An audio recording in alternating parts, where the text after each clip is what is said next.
Segundo nombre, y tercer nombre porque también el apellido de como que todo. ¿Listos, hermanos?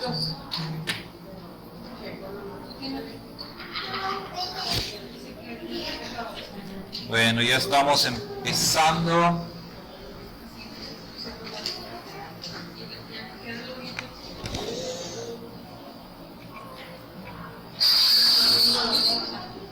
Ya, ¿verdad?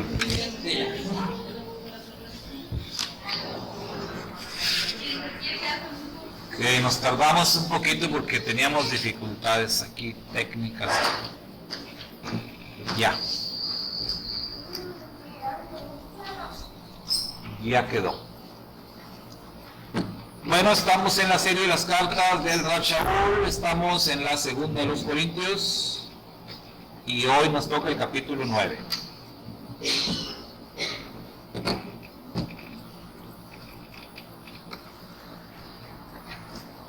Vamos a ver si se está escuchando bien. Sí, se oye como que saturado, pero sí se escucha bien. Sí.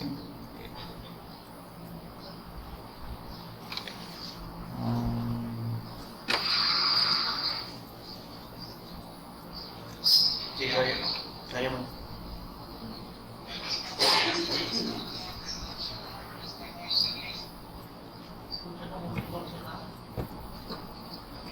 Bueno, pues por hoy vamos a dejarle así porque ya, para no cambiar.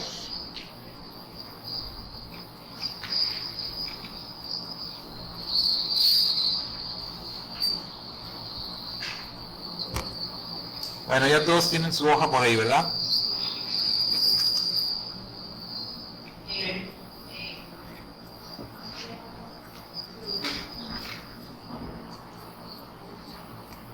Ahí tenemos un texto que es de todo el capítulo 9. Escogimos este texto como base para nuestro tema de hoy. ¿Recuerdan cuál fue el tema de la semana pasada? El dinero. Hablamos del dinero, ¿verdad? Ofrendas, dinero. Dijimos que es un tema pues importante, necesario, y que de hecho pues eran dos capítulos, 8 y 9 de 2 de los Corintios, que abordan ese tema de dinero. Se puede decir entonces que esta es continuación o le da continuidad al tema de la semana pasada, y el texto que escogimos es para darle como que una temática a todo el capítulo, y la temática tiene que ver con el tema de la manipulación. O sea, existe esto de la manipulación de las ofrendas.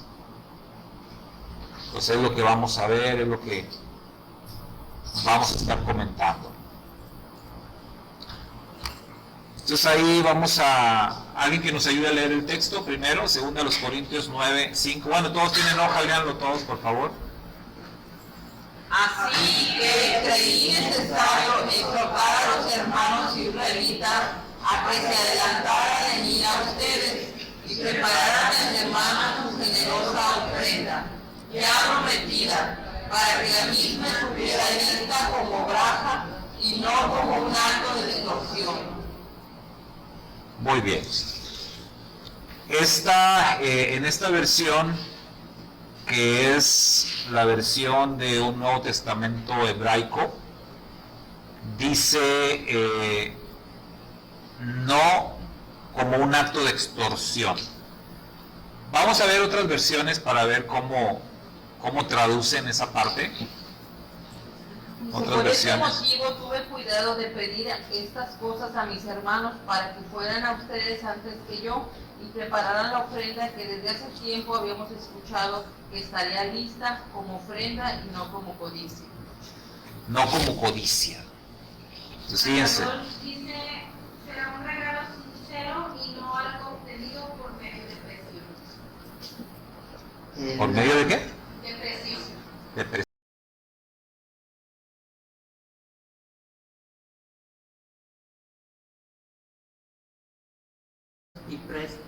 y apresten primero vuestra bendición antes prometida, para que esté aparejada como de bendición y no como de mezquindad o de mezquino.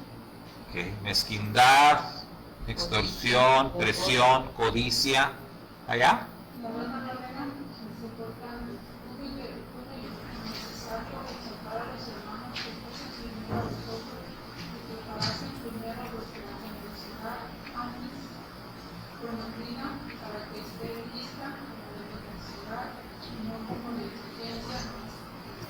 Exigencia, ¿okay? Ahí está otro término.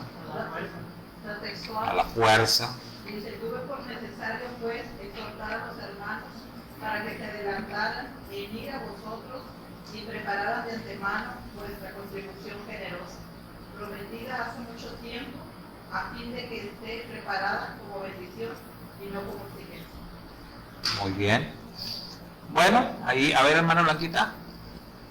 Precisamente por ello me ha parecido necesario pedir a estos hermanos que vayan a visitarlos primero y que los ayuden a concentrar la colecta que ustedes habían prometido. Así, la colecta de ustedes será dispuesta como una muestra de generosidad y no como una muestra de tratamiento. Muy bien.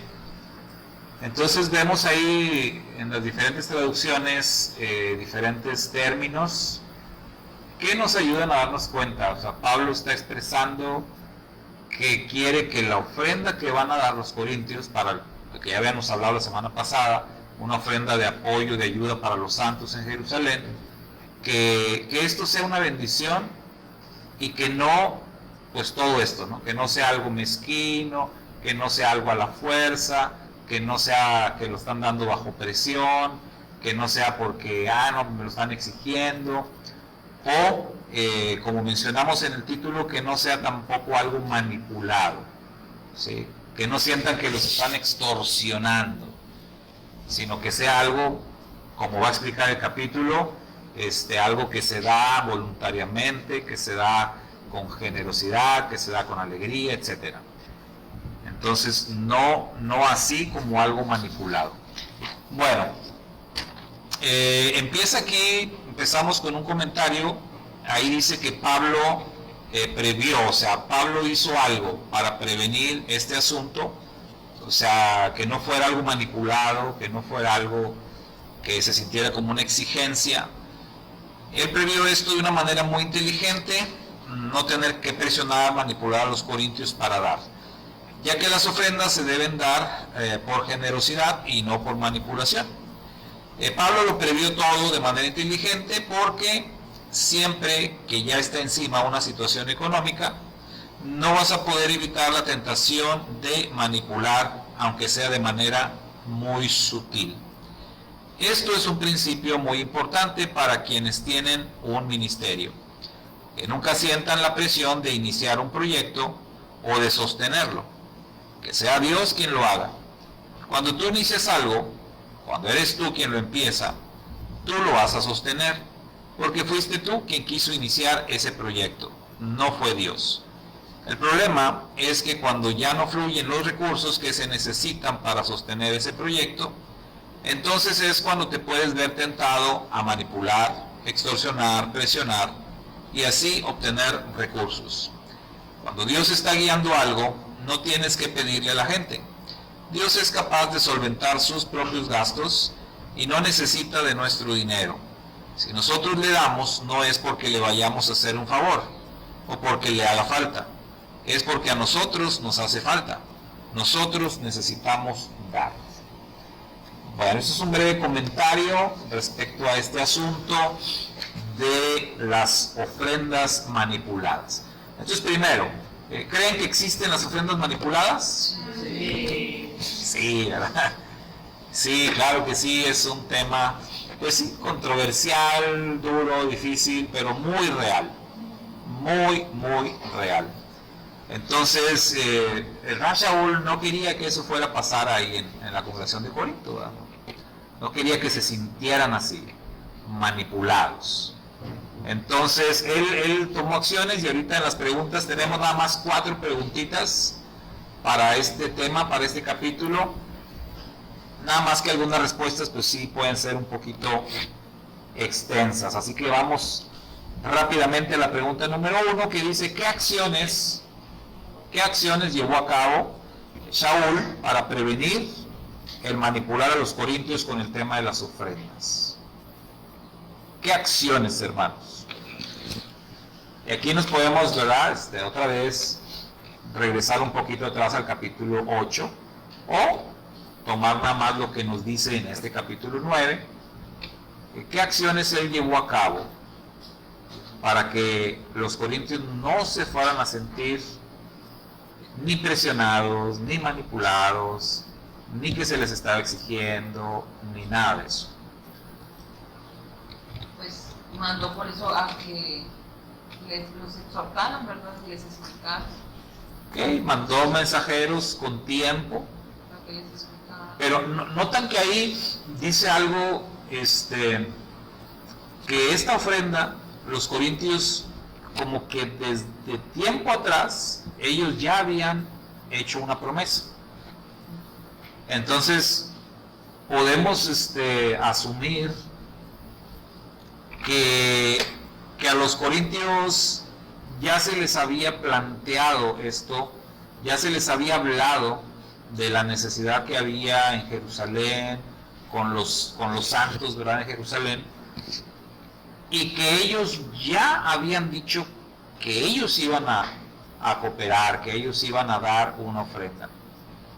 Entonces, algo que podemos ver o que podemos apreciar o aprender es que se les compartió a los corintios la necesidad que había, ¿sí?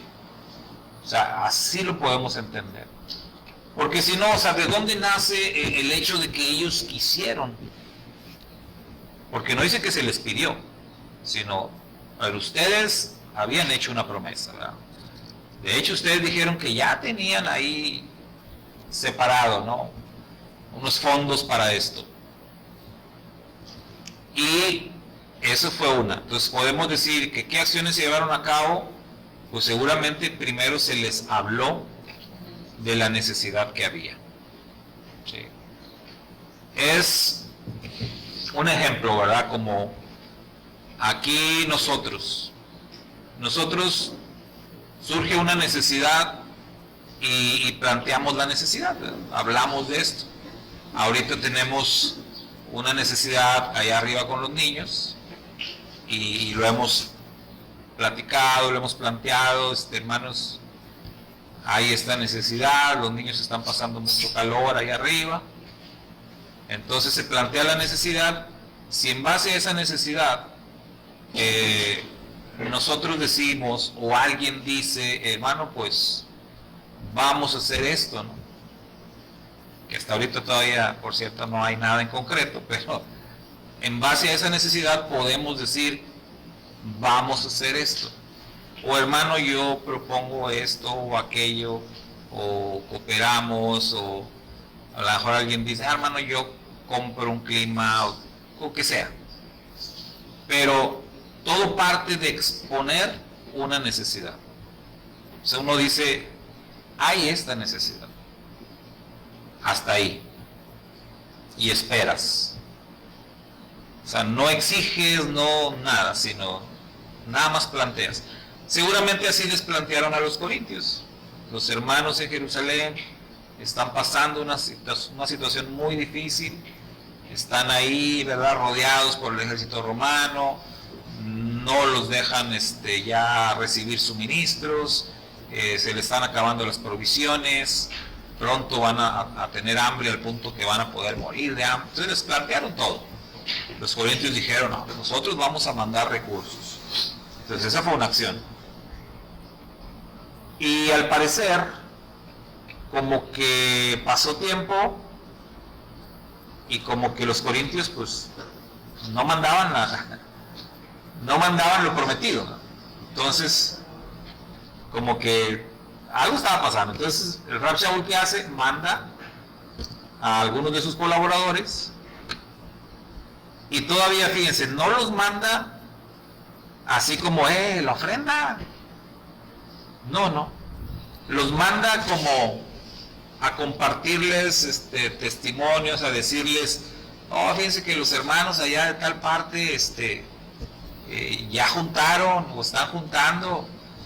Fíjense, hermanos, ¿se acuerdan que ustedes prometieron una ofrenda? Y los hermanos allá supieron y ellos se motivaron también con el ejemplo de ustedes. Y quiero que se den cuenta de esto, porque eso puede sonar a manipulación, ¿o no? Puede sonar a manipulación. Pero fue un recurso que utilizó el Rab Shaul sobre una base de algo que ya estaba. Entonces vamos a tratar, porque aquí el tema puede ser muy, como que podemos tener una línea muy delgadita que divida lo que es manipulación y lo que no es manipulación. Para que se entienda mejor, si el Rab Shaul estuviera utilizando estos recursos sin que hubiese habido antes, previo, una promesa de ofrenda de los corintios, estaríamos hablando de una franca manipulación. Aquí lo que hace la diferencia es que ya había una promesa. Esto es como cuando alguien te debe dinero.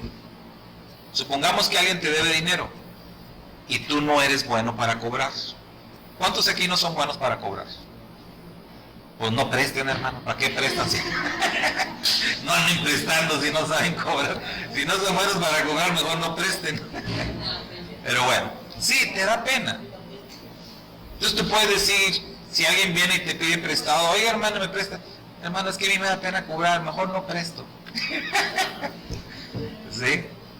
Pero bueno, entonces supongamos que alguien te debe dinero y te da pena y pues no le quieres cobrar así, de una manera cruda, ¿verdad? Entonces, ¿qué haces? Pues tratas como con sutileza de que se dé cuenta la persona que necesitas el dinero, ¿no? Hay maneras. Entonces no le estás cobrando, no le estás diciendo, págame lo que me debes, no. Pero a lo mejor usas algún recurso, ¿verdad? Sutil. Puede ser. Al menos se ve que eso es lo que estaba haciendo Rab Shaul. Manda mensajeros y esos mensajeros les dicen a los corintios, fíjense, hermanos, que los hermanos de allá de Macedonia se motivaron bastante con la promesa de ofrenda que ustedes hicieron. Entonces ya están diciendo que por cierto no la han dado, ¿verdad? Con la promesa que ustedes hicieron, los hermanos allá se motivaron mucho. Y ellos ya juntaron dinero y están ya mandando y todo eso. Lo que vimos el capítulo anterior, ¿verdad? También que hubo exhortación, que hubo motivación, que puso de ejemplo al Mashiach mismo, etc. Entonces aquí sigue y continúa reforzando esa motivación. Pero aquí hay una base muy importante y la base es que los corintios, ellos se habían comprometido. No por exigencia, no por manipulación, no, ellos solitos, al saber la necesidad que había en Jerusalén, ellos habían hecho una promesa de enviar una ofrenda y no la habían enviado. El punto es que no la habían enviado y de ahí vienen todas estas acciones. Lo curioso, por decirlo de alguna manera, es que el Rab Shaul dice que esas acciones él las llevó a cabo para no caer en manipulación, para no caer en exigencia, en extorsión, como para no tener que decirle después a los corintios, de una manera más fuerte, ¿sí? Cumplan con lo que dijeron, ¿no?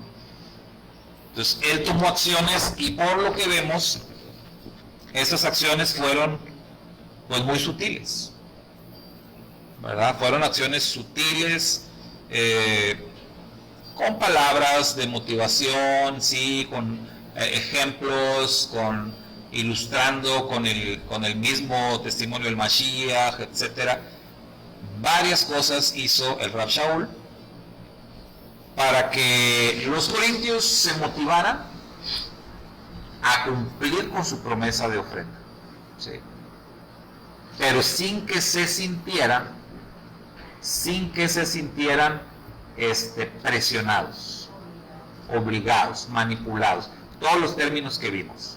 Entonces, como que el Rab Shaul, para él era importante que los corintios no se fueran a sentir así. Número 2, mire, aquí viene una parte muy interesante. ¿De qué maneras? Ustedes me van a dar ejemplos. ¿De qué maneras? Ahí entre paréntesis dice descaradas.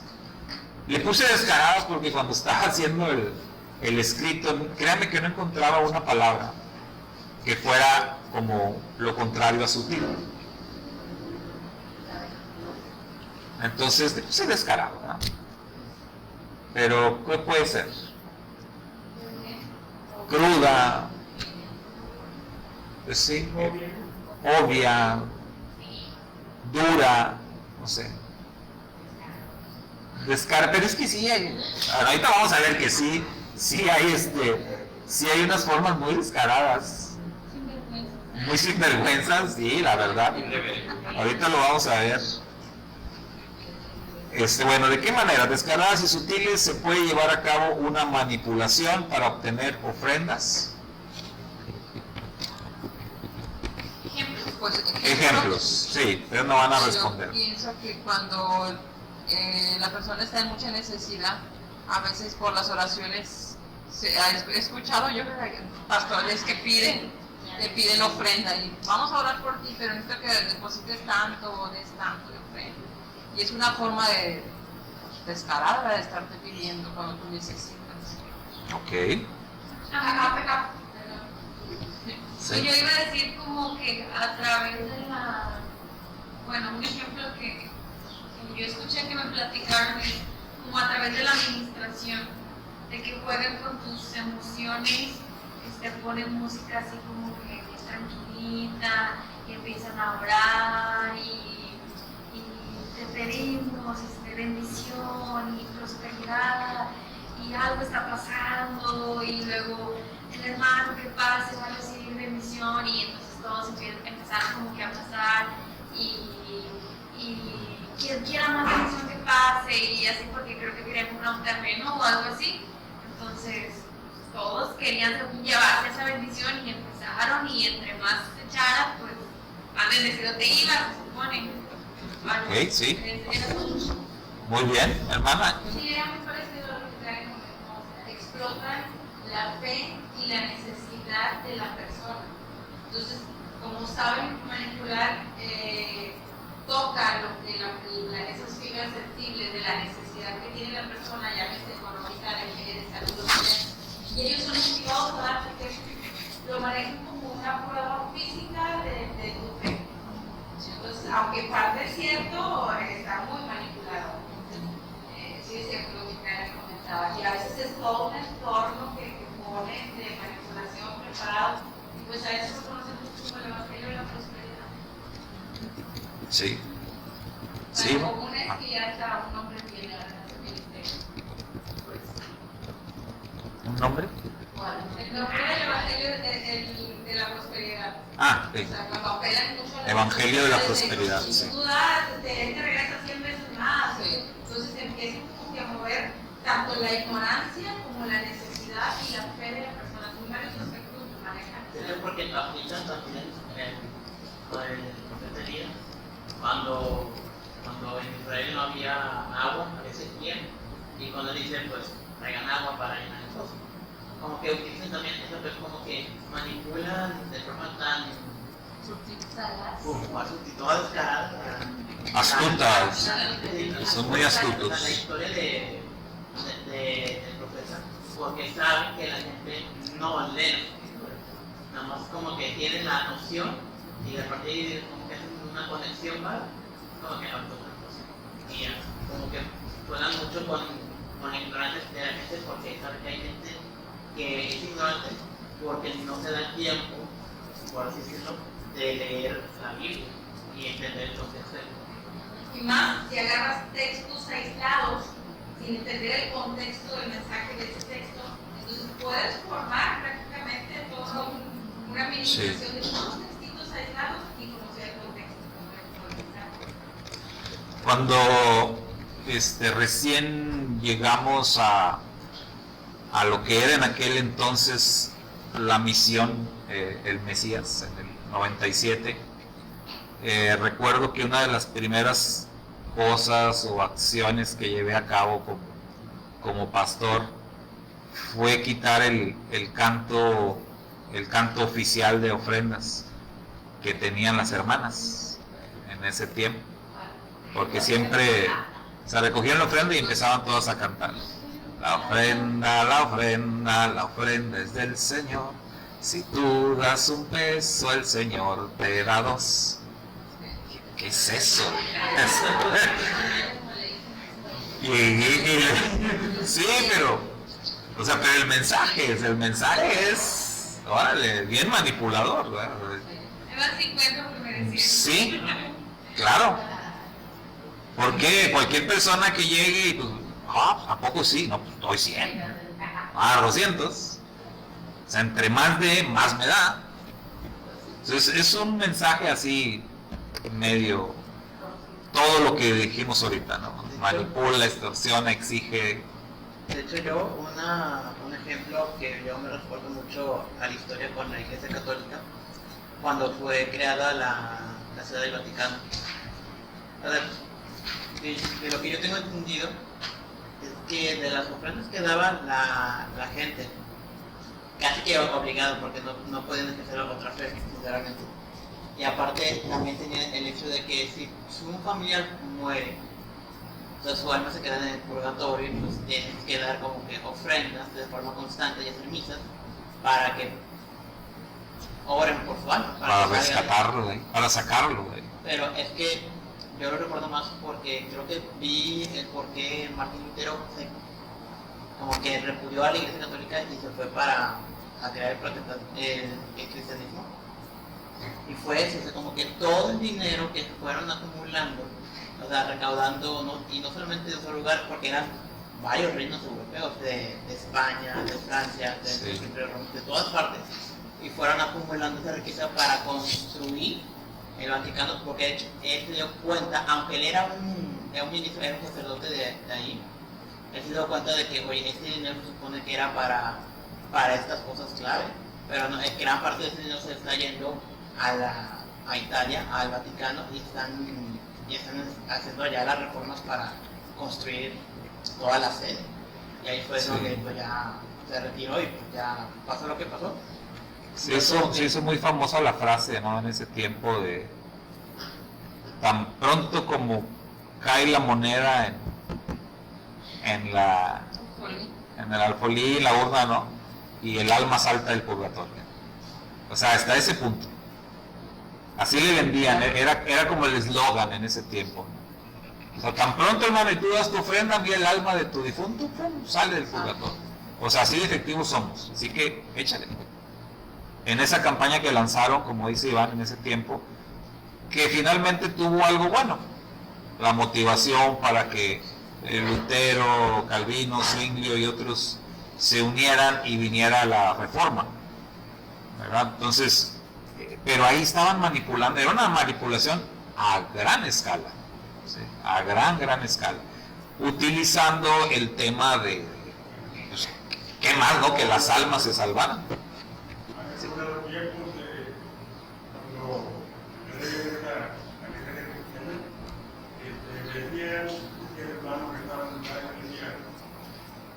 Y el creyente da 5 pesos,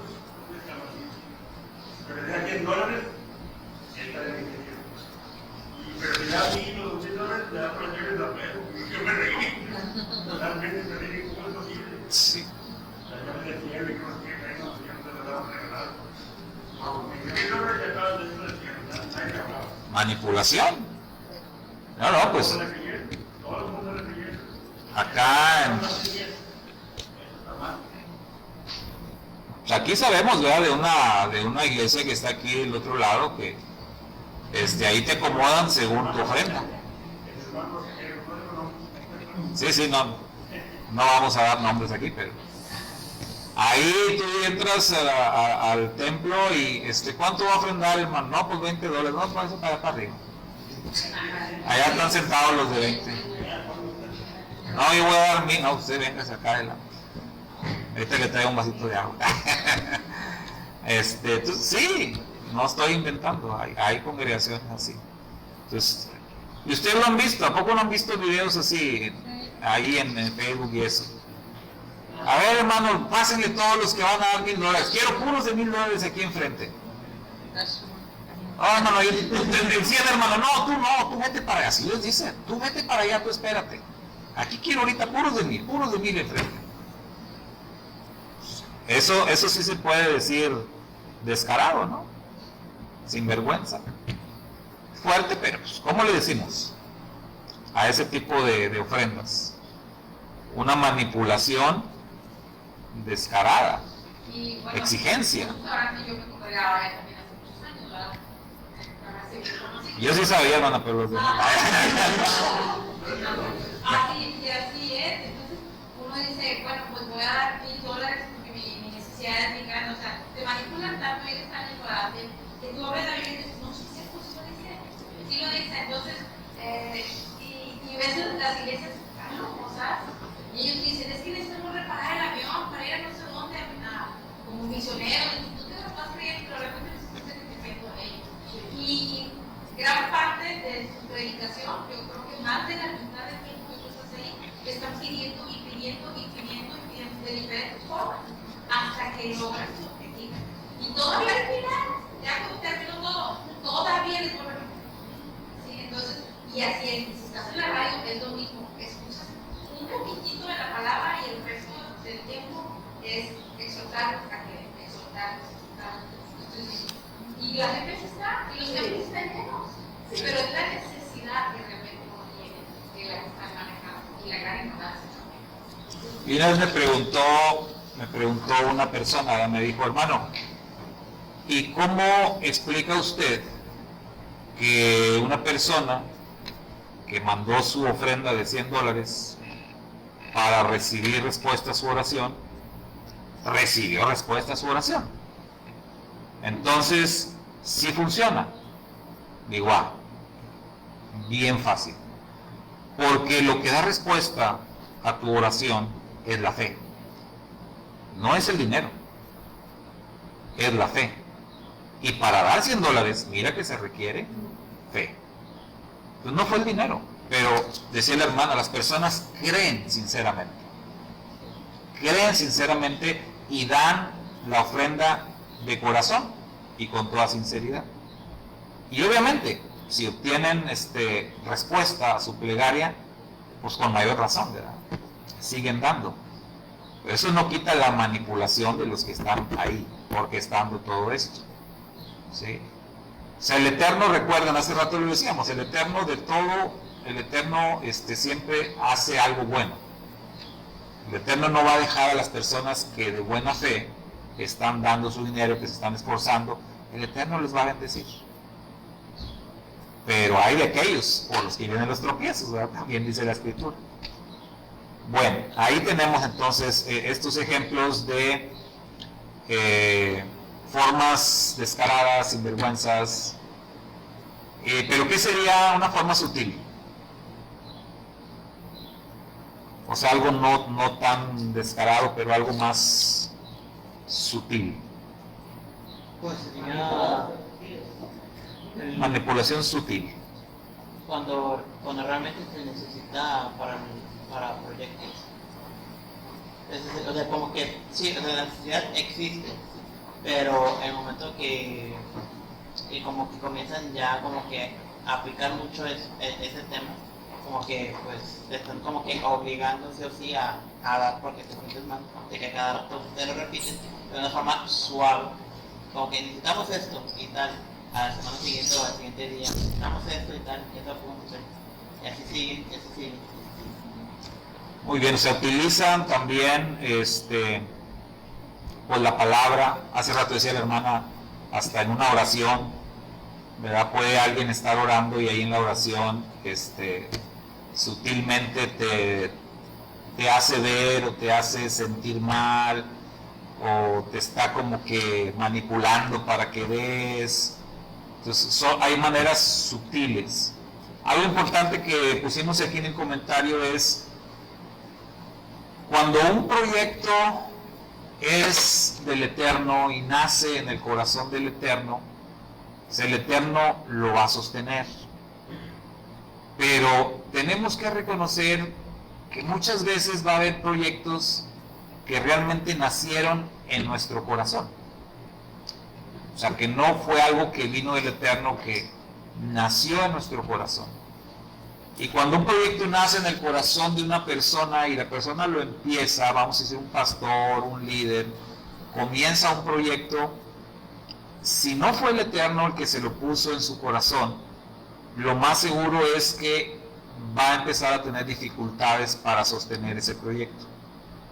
O incluso a veces hasta para arrancarlo, ¿verdad? Porque si es un proyecto ambicioso, si no es del Eterno, entonces la persona se va a dar cuenta de que, ay, ¿y ahora cómo le hago? Necesito recursos. Pues empiezo a presionar a los hermanos, ¿verdad? Los voy a empezar a presionar y ahí es como comienza la manipulación. Si estamos hablando de una persona, digamos que de buena fe, no de los sinvergüenzas que mencionábamos ahorita, pero personas de buena fe, que ellos mismos empiezan a sentir presionados porque no pueden sacar adelante el proyecto, ¿qué hacen? Entonces empieza la manipulación sutil. Ahí es como empieza la manipulación sutil y empiezan pues a veces a utilizar la palabra, las predicaciones, empiezan a hacerles ver a los hermanos, miren esto y aquello.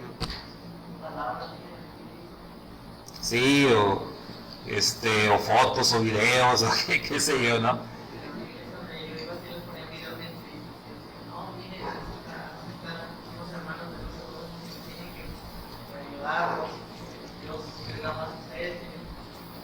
La musiquita triste también, ¿no?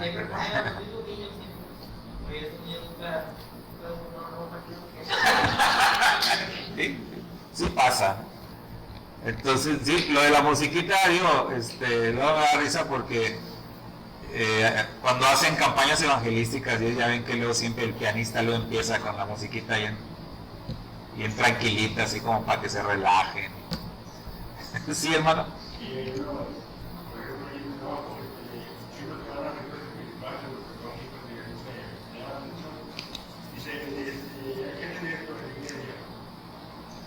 Yo voy a Córdoba, pero estuve una semana, 2 semanas, cosas sin dinero. Y te dije que tú no quieres servir a Dios, no te paga nada. Eso es otra manipulación.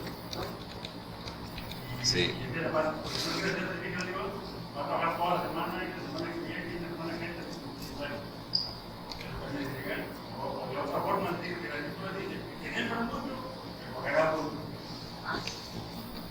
Hay que leer el contexto para ver eso. Sí, lo que decía la hermana, Es que aquí viene lo que sigue, sí. Sí, exactamente, pero aquí tenemos que ver todo el contexto. Por ejemplo, dice, el que siembra escasamente, también cosechará escasamente. Son versos que no los debes de tomar fuera del contexto de los 2 capítulos, de 8 y 9, porque 8 y 9 hablan del mismo tema. Entonces nada más agarras esos versos y los usas para tú predicar otro tema, que no es el que está hablando ahí. Ahí se cumple lo de, como dice, un texto fuera de contexto es un pretexto. Un pretexto para decir lo que tú quieres decir, no lo que la Biblia dice, ¿verdad? Entonces, bueno, ahí hay ejemplos, formas tanto descaradas como sutiles de manipular para las ofrendas, ¿verdad? En el libro del profeta Ageo vemos que el profeta recibe una encomienda de parte del Eterno para presionar a los hijos de Israel, para presionar al pueblo judío, que habían regresado del exilio y que estaban reconstruyendo la ciudad, se reconstruye Jerusalén, pero el templo no se reconstruyó, o sea, se quedó ahí a medias. Entonces el ministerio del profeta Ageo fue ir y exhortar al pueblo judío y decirles de parte del Eterno, así dice el Eterno, ¿por qué tienen mi casa abandonada? Ustedes, sus casas bien bonitas y bien arregladitas, y ya se enfocaron en arreglar todas sus casas, en su vida, y mi casa es el templo descuidado, el templo se quedó a medias. Entonces, así dice el Eterno, o vienen y levantan el templo, que primero el templo quede bien funcionando como debe de ser, de una manera digna, y ya después arreglan sus casas, o todo lo que han avanzado ahorita en sus casitas y todo, yo se los voy a destruir. Un mensaje fuerte. Y visto así, pudiera sonar como algo manipulador, o como una manipulación, pero en ese caso no lo es. ¿Por qué? Porque decíamos hace rato que hablábamos de quejas justas e injustas. El Eterno está expresando una queja a través del profeta, pero ¿era justa o no? Sí. Era justa. Entonces las demandas del Eterno eran totalmente justas. La presión que ejerce entonces es justa. Pues ahí no existe la manipulación de ninguna manera, ¿verdad? Ahí además pues Él es el soberano, hacemos lo que Él dice y lo que Él ordena. Pero cuando los hombres se aventuran a manipular, pues ahí sí tenemos un problema. Entonces ya dijimos, hay muchos hombres que con fe sincera cometen el error de iniciar proyectos que no son del Eterno y que después, al no encontrar la forma de solventarlos, pues tienen que hacer uso de la manipulación, de la extorsión, de la exigencia, de todo lo que dijimos, de manera sutil. ¿Por qué de manera sutil? Porque no son descarados, porque no son sinvergüenzas. Simplemente no hayan la forma de sacar adelante las cosas.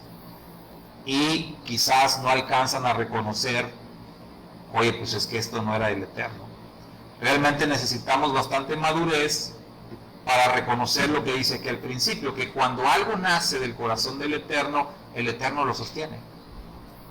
El Eterno lo sostiene, sin necesidad de que andes pidiendo, sin necesidad de que andes viendo caras, sin necesidad de que tengas que hacer nada, ¿verdad? Porque el Eterno sostiene lo que Él quiso u ordenó que se hiciera. ¿Sí? ¿Sí, hermano?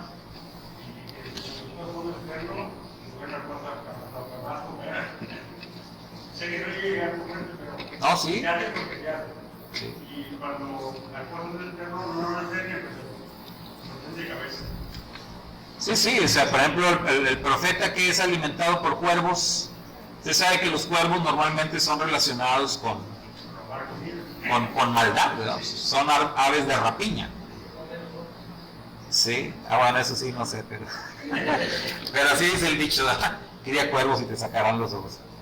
Pero son aves de rapiña, representan o simbolizan como el mal, y aparte negros, ¿no? O sea, tenebrosos.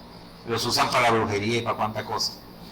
Entonces, cuando uno ve que el Eterno alimentó a su siervo por medio de cuervos, uno se pregunta, ¿por qué no usó otras aves? Limpias, puras. ¿Por qué cuervos? De ahí viene lo que decía el hermano. O sea, cuando un proyecto es del Eterno, hasta Satanás coopera. ¿Tiene qué? ¿Tiene qué? O sea, si algo nace en el corazón del Eterno, se va a hacer, va a salir adelante. Israel salió rico de Egipto, los egipcios les dieron riquezas. Entonces, esto es así, ¿verdad? Cuando algo nace en el corazón del Eterno.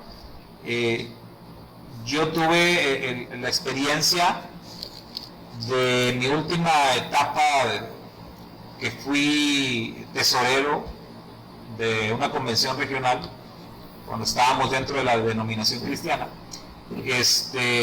Hubo un proyecto de un misionero,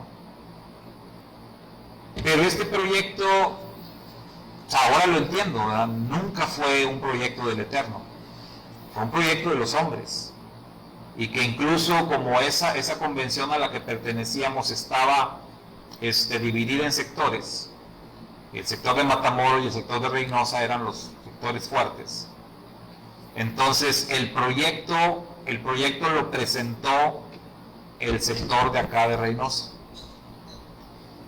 Pero como el sector de Matamoros finalmente impuso al misionero, al que ellos quisieron.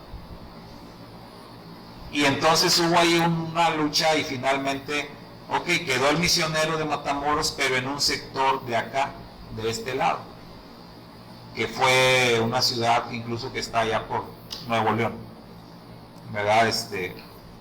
Allá cerca de Ciudad Mier. Y los del sector de Matamoros querían que el misionero quedara en un pueblo por allá, en Matamoros. Y como no quedó allá, muchas de las iglesias de aquel sector dejaron de ofrendar. Dejaron de ofrendar, así. Y entonces pues yo era el tesorero y llegó un momento en que no había ofrendas. No había ofrendas para sostener el misionero y el hermano ya estaba allá, en Cerralbo se llama el pueblito Cerralbo. Bueno, no sé si sea pueblito o ciudad pequeña. Estaba en Cerralbo, con su familia. Y ahorita que tocamos este tema me viene todo eso a la memoria porque yo tenía que dar la cara, ¿verdad? Por la convención. Y ahora yo me recuerdo y dije, no, pues yo anduve de manipulador. ¿Verdad? Yo anduve de manipulador, pero sutil, era un manipulador sutil. ¿Por qué? Porque a mí me hablaba el misionero. Hermano Saúl, ¿cómo está, hermano? Mire, es que estamos batallando, hermano. Y pues yo sabía, yo lo conocía, el hermano tenía su esposa, tenía sus hijos, tenía necesidades. Su esposa estaba enfrentando un cáncer, o sea, era una situación. Entonces él me hablaba a mí, hermano, me va a mandar la ofrenda, hermano, yo le tenía que mandar su salario cada quincena. Y pues si no tenía, ¿y cómo le hacía yo, verdad? Entonces de ahí es que digo, pues tenía yo que convertirme en un manipulador y ver de dónde, y ahí estoy yo haciendo llamadas y bueno, no sé si les he dicho, pero le hablaba yo hasta iglesias que ni estaban en ese momento como parte de la convención. Les hablaba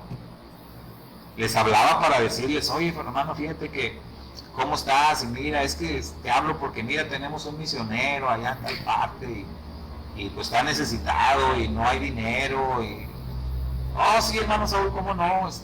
Mira, pasa ahí con mi tesorero y ahí te den una ofrenda, está bien, hermano. Y así, entonces ahora que veo el tema, digo, yo andaba ahí manipulando, ¿no? Personas y todo, y pues para obtener para el hermano.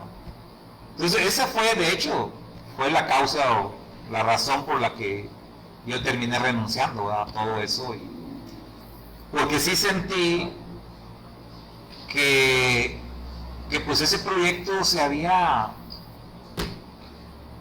¿cómo decirlo?, corrompido. O sea, ya no era bendición. Y de hecho cuando yo renuncié, el hermano misionero también renunció y ya se vino con su familia, porque él sintió que dijo, no, pues si ya no está el hermano Loera, que era el que veía la manera de ayudarme, pues. Pero sí sentí yo que hacía yo cosas que pues, quizás no debía de hacer, ¿verdad? Pero no era el asunto. Ahora entiendo, toda la raíz fue que ese proyecto no era del Eterno. Fue un proyecto de hombres y todo lo que dice aquí se cumple. Un proyecto de hombres, por muy bueno que sea, porque esto puede ser muy bueno, un misionero en tal parte, o empezar allá un proyecto, no sé, mandar a un misionero a China, ¿verdad? Hay unos hermanos que estaban allá en China, qué historias, ¿no? ¿Te acuerdas tú, Allen? ¿Te acuerdas de los...? Sí. ¿Qué historia tan fuerte la de ese hombre y su esposa? Y pues yo a veces pienso, o sea, realmente esto fue del Eterno, que ellos fueran allá a China. Me lo pregunto, no sé,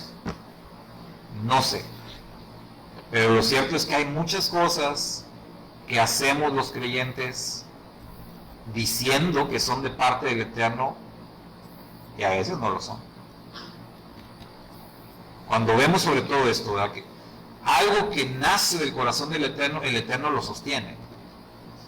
Él lo sostiene. No tienes que andar ahí batallando ni manipulando, nada de eso. El Eterno lo saca adelante. Entonces es para pensar, ¿no? Número 3, ¿qué principios fundamentales acerca de las ofrendas nos enseña este capítulo? Además de lo que ya dijimos, ¿verdad?, de no usar manipulación para obtenerlas. ¿Qué principios fundamentales ven ustedes, hermanos, en este capítulo?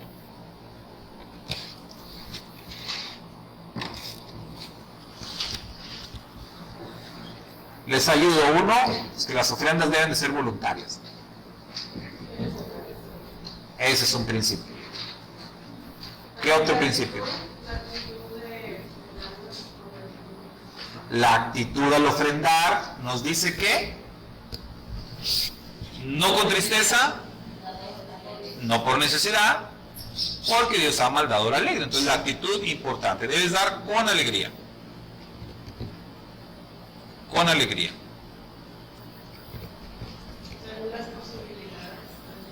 También otro principio que nos enseña es que vas a ofrendar según tus posibilidades. ¿Sí?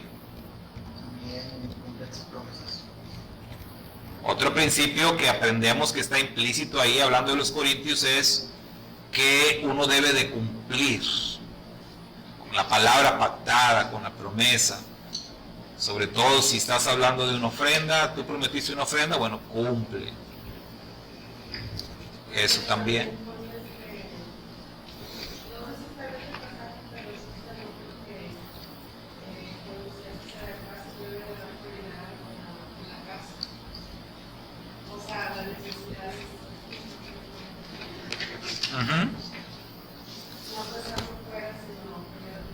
Sí, bueno, no está en este texto, pero sí es un principio, ¿verdad?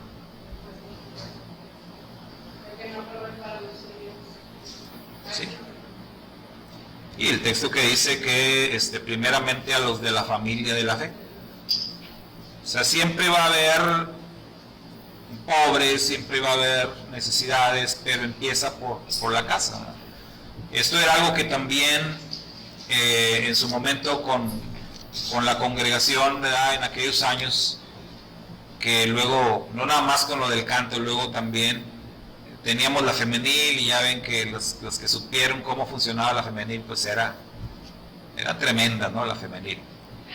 Y luego pues las hermanas hacían sus proyectos, hablando de proyectos. Entonces a mí me decían, no, hermano, es que tenemos el proyecto de que vamos a ir al asilo de ancianos. Y entonces estamos juntando cosas para llevarles al asilo de ancianos. Y eso era algo que a mí de repente, yo les decía, bueno, miren, al asilo de ancianos va un montón de gente. O sea, yo les digo por experiencia. En el asilo de ancianos ya hasta luego tiran las cosas porque les llevan mucho. O sea, muchas iglesias van al asilo de ancianos. Entonces yo les decía, a ver, ¿no tenemos ancianos aquí? En la iglesia. Ahí está la hermana fulanita, ahí está la otra, tenemos ancianos. ¿Por qué no empiezan por ayudar a los ancianos que tenemos aquí? Entonces, ¿por qué no se ponen de acuerdo y van un día y le limpian la casa a la hermana? Pero luego mis ideas no les gustaban. Ellas querían ir al asilo de ancianos. Sí, pero pues a veces lo que quieren es como tocar trompeta. Fuimos al asilo de ancianos. No, aquí hay, más cerquita, no necesitas ir tan lejos. Por eso decía que lo de China y eso, y aquí, ¿sí, hermano? Y el primer básico es que tenemos que dar, porque tenemos a Dios, es porque Él ya nos dio. Tenemos que dar lo que nos dio, no dar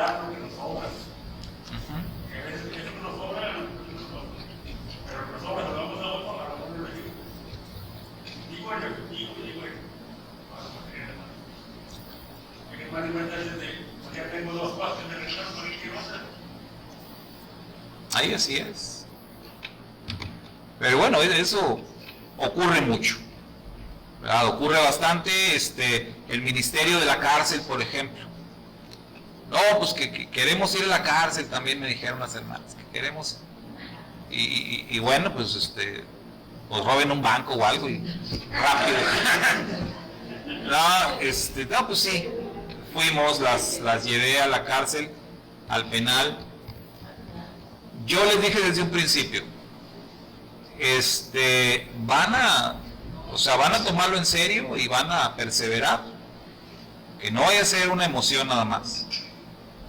Pues mire, no aguantaron ni 2 meses, ni 2 meses yendo, porque no es cualquier cosa. O sea, ir al penal es un ministerio pesado. ¿En qué sentido? En todos los sentidos. Cuando tú vas, simplemente, si ustedes han ido alguna vez, saben, ir ahí, el simple hecho de ver lo que ves ya es traumático, ¿verdad? Es fuerte. Escuchar, que la gente se te acerque, que la gente se acerque contigo, hermano, por favor, hermano, y te empiezan a contar sus historias y es bien duro. O sea, no crean que eso es fácil. O sea, salir de ahí te vienes con tanta carga. Sí, no. Bueno, eso aparte de... Sí, es duro. Por eso yo les dije, o sea, ¿de verdad quieren aventurarse a hacer esto? Porque entonces, por mí, vamos, ¿verdad? Pero no es fácil. O sea, y ayudar a las personas ahí, y gente, hablando de manipulación, ¿verdad? Gente que es muy manipuladora, gente, y que tú, si vas con una buena intención y luego quieres ayudar y no puedes, y no tienes los recursos, y te vas a sentir así como aquí, ¿de dónde agarro y cómo le hago para ayudar a tantas personas? Y nada más vas a estresarte y vas a sentir una gran carga. O sea, es duro, eso es bien duro. Para pedirte una Biblia o algo y si no la llevas, Sí, o sea, y de hecho te tienes que asesorar, ¿verdad? Si no tienes la experiencia de ministrar en cárcel, necesitas recibir asesoría. Ahí no es nada más de, voy a llegar y no. Necesitas preparación, entrenamiento, cómo es que funciona un ministerio carcelario. No, yo fui porque una prima me dijo que ella estaba encerrada ahí y me dijo, ven a verme, por favor. Yo lloré cuando estaba con... Yo fui la que lloré. Yo dije, yo te quiero mucho y todo, pero déjame decirte que, o sea, es la primera y última vez que yo me paro en un lugar así. Porque yo ya tengo pánico a los lugares encerrados, me da, no sé, lloro. Y le digo, pero ¿cómo se me acercaba? Le digo, la verdad, yo me asusté. Y luego, deja la entrada, te azúcar, todo. Y le digo, no, es algo feo. Le digo, no vuelvo, le digo, de verdad. No, cuando tú salgas, lo que tú quieras, pero aquí no. Bueno, y eso era una visita, fíjese, ahora imagínense, ir a ministrar ahí es otro asunto muy, muy diferente. Entonces, bueno, pues no, las hermanas no la hicieron, no cumplieron. Entonces, por eso esto que comentamos, uno tiene que saber cuando algo realmente es del Eterno y viene del Eterno, o cuando es nada más algo que se me ocurrió, algo emocional o algo que, no, pues sí, vamos, ¿verdad? Porque aquellos van y yo también, no. O sea, todo ese tipo de cosas es difícil. Solamente cuando el Eterno te lo está diciendo claramente, bueno, hazlo. Número 4, ¿qué habría de producir el cumplir con el ministerio de las ofrendas para los santos, además de suplir sus necesidades? Esto ya es la parte final del capítulo. ¿Qué iba a producir cumplir con eso? Le dice Pablo. Que del 11 al 14 entiendo que iba a producir gratitud, afecto, buen testimonio, y todo eso es a causa de la gracia que el Eterno derrama sobre ustedes. O sea, sobre nosotros derrama la gracia que va a producir en ellos todo esto, la gratitud, el afecto, Así es. La hermana Polly dice, yo he experimentado que cuando ofrendas con cada uno de los principios que se han mencionado, el Padre siempre te bendice grandemente y no necesariamente en lo económico. Eso es, o sea, lo que produce. Entonces, el tema del canto, ¿verdad? Si tú das $1, el Señor te da 2. No, no funciona así. Funciona en la cuestión de bendición. O sea, el Eterno te bendice. Pero no necesariamente es en lo económico. Existen muchas formas que el Padre te va a bendecir. Muchas. Entonces, tú ofrendas, tú das, el Padre te bendice, claro que sí. Eso es de una forma inequívoca. La cuestión económica, pues, claro, o sea, que también es parte de. Y ha habido testimonios acerca de esto, ¿verdad? Porque cuando hablamos de Malaquías decimos, el Eterno habla muy directamente diciendo ahí que Él nos desafía. Que Él nos desafía, ¿verdad? A que demos, que cumplamos con la parte del diezmo, y dice, pruébenme en esto, pruébenme. Entonces las personas que han tratado de probar, pues comprueban que es verdad, que es fidedigno. Yo recuerdo el caso de un joven que visitaba a su abuelita, no, su tía, era su tía, y la hermana, ella asistía con nosotros a la congregación, y este muchacho iba y le pedía oración, ¿verdad? Le pedía oración a su tía. Tía, ore por mí, tía, porque esto, porque aquello. Ah, sí, mijito, ¿cómo no? La tía oraba por él. Entonces, ustedes se van a identificar, pues seguramente tienen familiares que son así, ¿no?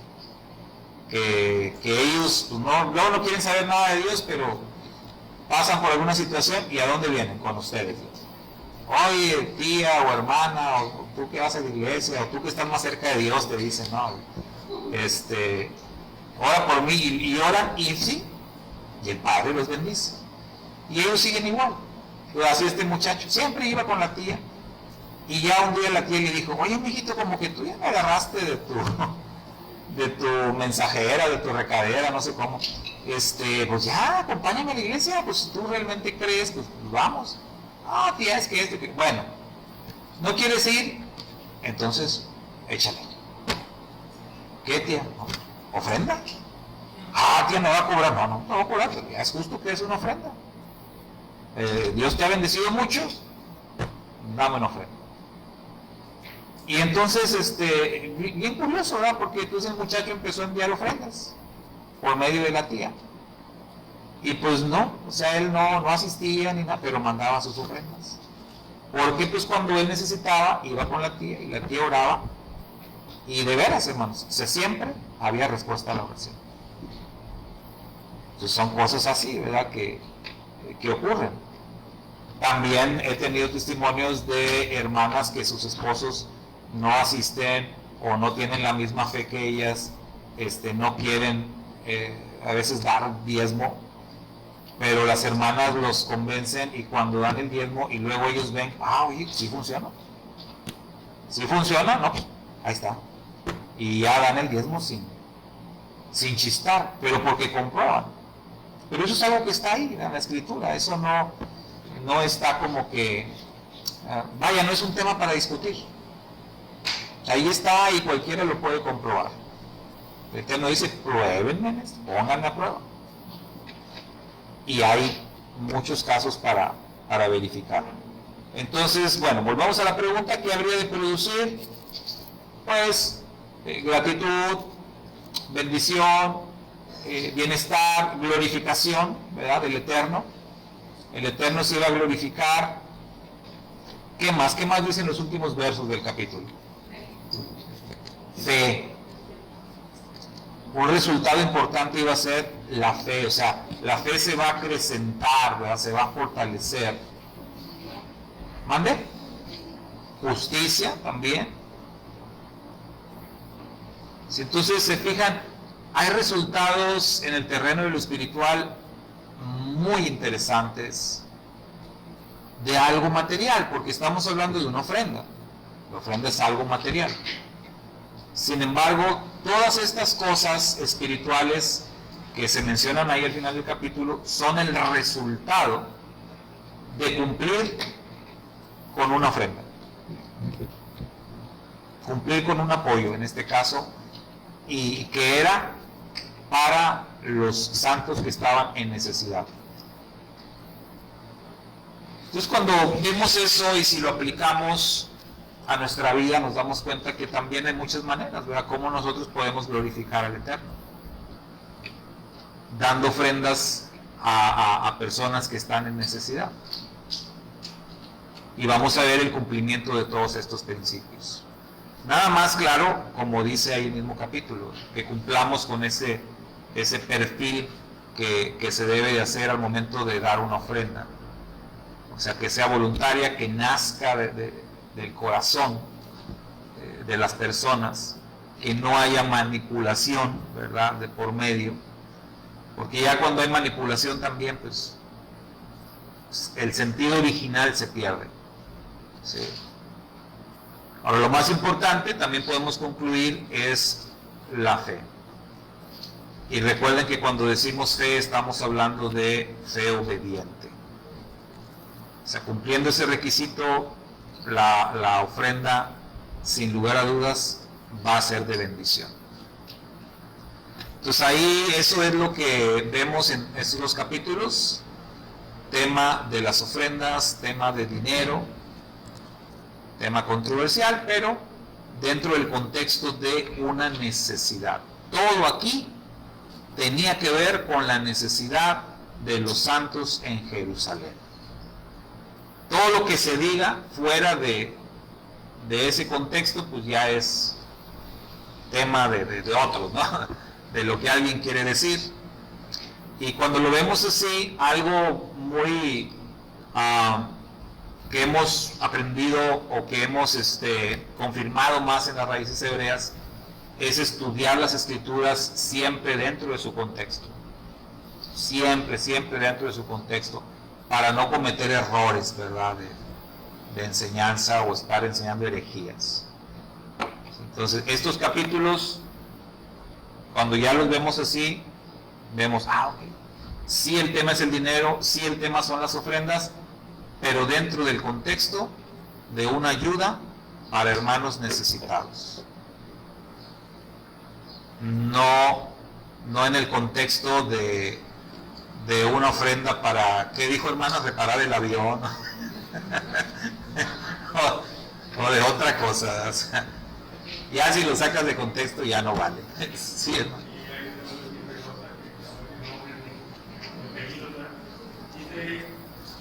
Dice que él empezó a ser bendecido con el 10%, pero realmente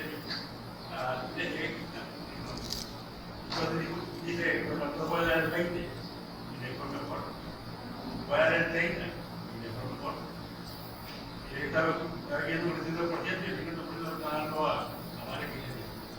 Y dice que le da mejor que nunca porque tiene de los lugares que tiene el trabajo. Y de 7 lugares, 3 de Estados Unidos, y me va súper bien. Y del 50% todavía hay 10%. Y me sobra. Sí. Todo lo que da la iglesia, se hace la mejor manera. Aparte. Oh, sí, sí.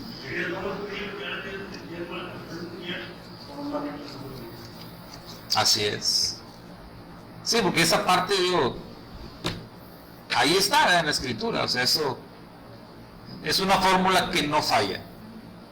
O sea, eso no falla.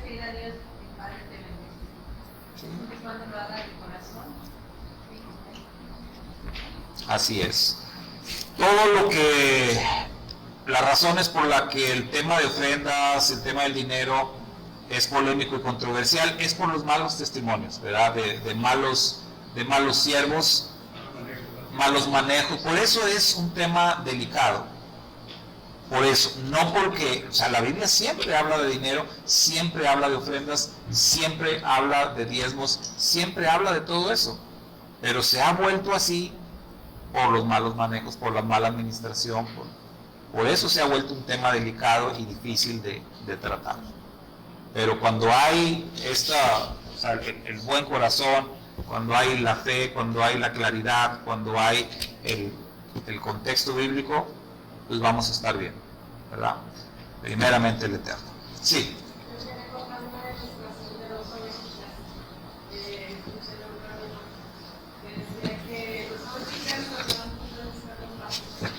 Y encontraron unos pastos verdes muy grandes, pero que tenían que cruzar un río. Entonces, pues como estaba tan hermoso, no se fue cruzar un río. Entonces se arreglaron, ¿verdad? Aunque no son buenos, ¿verdad? Entonces dice que una de ellas pues batalló más que la otra, porque tenía mucha lana y estaba pesada, y pues no pudo, ya la mitad del río. Y la otra, como recién estaba trasquiladita, pues iba mal llegar, y dice el camino, esto era como si llegara a los pasos verdes, era el mundo venidero, y que nosotros representábamos las ovejitas, y la trasquilada era todo lo que nosotros necesitábamos en la tierra. O sea que así deberíamos de ser en nuestra vida, despojarnos de todo lo que nos y que eso nos va a ayudar siempre trasquiladitos, sin cargar nada, finalmente dice la palabra, pues nada trajimos esta mundo, pero no. Así es. Gracias. Bueno, concluimos. Nos despedimos de nuestros hermanos virtuales. Bendiciones. Pendientes de la próxima clase. Shabbat Shalom. Shabbat Shalom.